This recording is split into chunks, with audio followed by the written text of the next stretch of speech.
मनरेगा ये आवश्यक है, ज़रूरी है और गरीबों के लिए जीने के लिए एक बहुत बड़ा कानून जो मैडम सोनिया गांधी जी ने लाया था उसकी बहुत तारीफ करके वो हमेशा आगे कहते थे।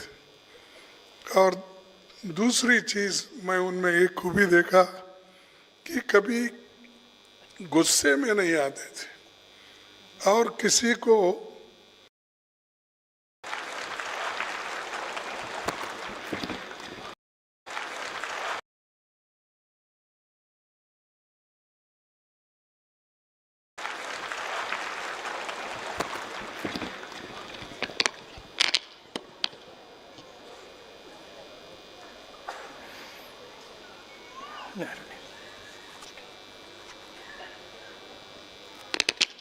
unstable. It's okay.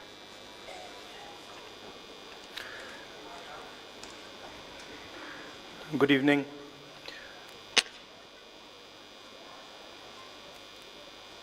For me, Sitaram Yechury was a friend who operated in the political system. When people look at politics from outside,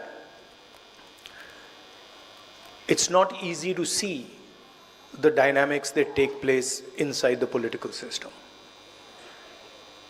It's an unforgiving place, harsh place, uncomfortable place, and it brings out mostly the worst in people. It's rare that you see that politics brings out the best in a person.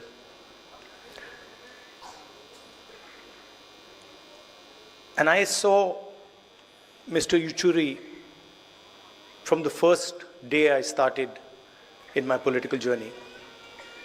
And I observed him quite carefully. And what I found was a person who was flexible, who listened, who, even though he was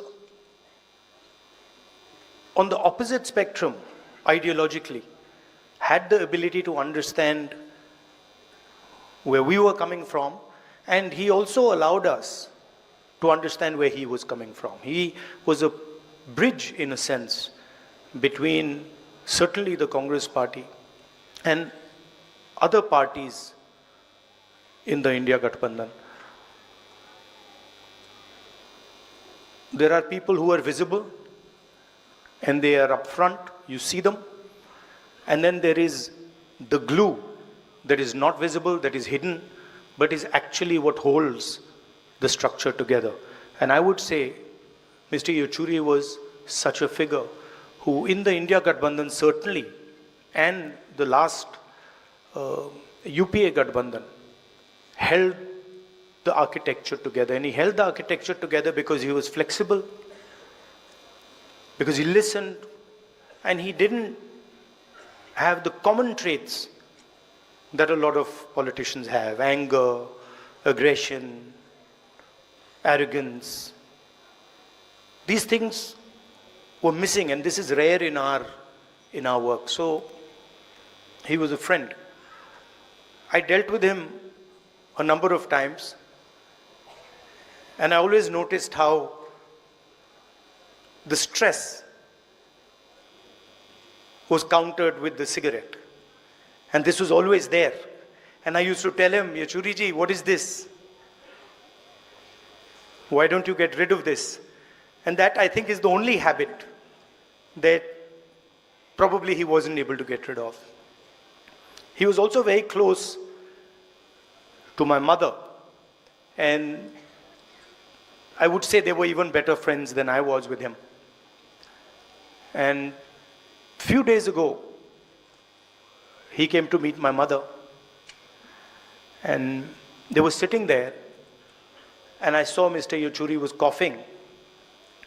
And I realized that both of them have the same attitude when it comes to hospitals, which is that neither of them want to go to a hospital under any circumstances. I knew they were watching each other. So immediately I caught Mr. Yechury. I said, Yechury Ji, you're going in the car, you're not going home, you're going to the hospital. And I told my office people that, look, he has to go to the hospital.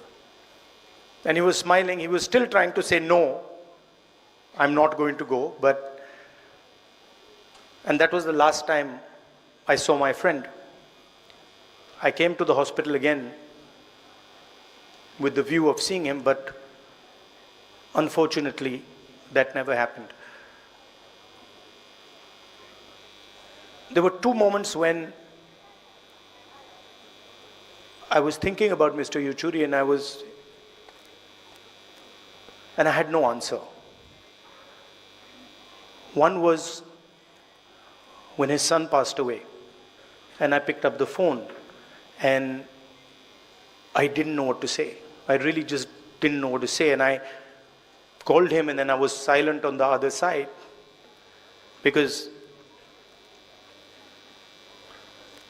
of what he was going through. Probably the hardest moment of his life.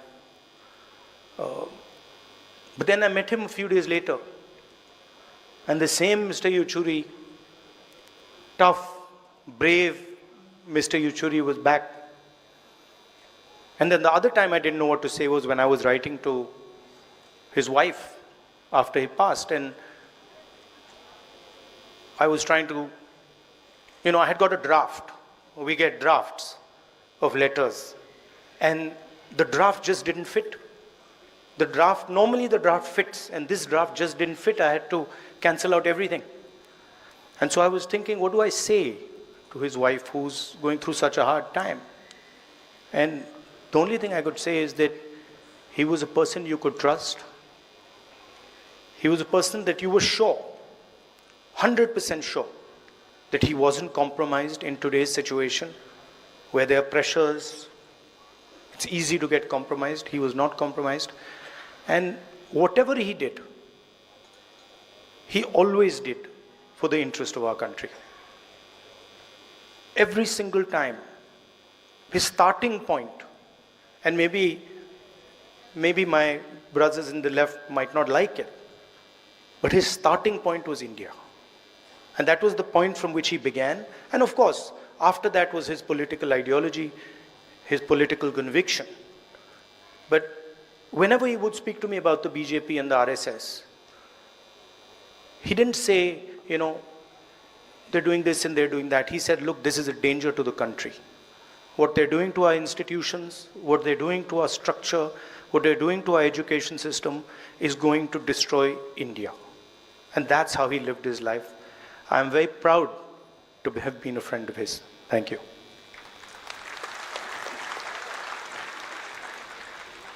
अब मैं